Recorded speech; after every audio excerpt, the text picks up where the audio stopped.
Gdje si pošao tako? Pravi kobasice.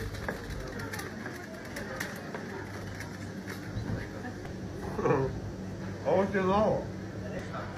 Neka. Znači sve se stavio.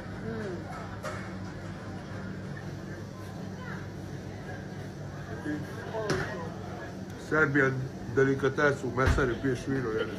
Kao da si došao neku italijansku, ono, trattoriju, jedeš jedniće manjere, piješ domaće vino. Vina sam doneo od njegovog obećanja kad je trebao da se pojavi. Umeđu vremena on sve nije pojavio.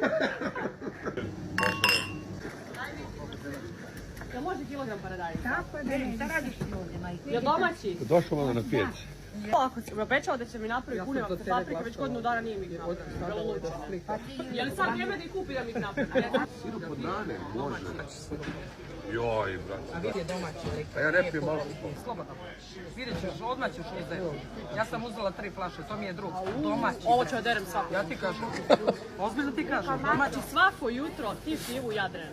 Ne, napila si mi devojka. Nisam. Treba da pijem, normalno, jedan je Trebaš, ja isto. Kažem ja njemu, nego on ne voli alkohol. To je njegova stvar. Malo mi pete treba za šopsku. On mi sviđa.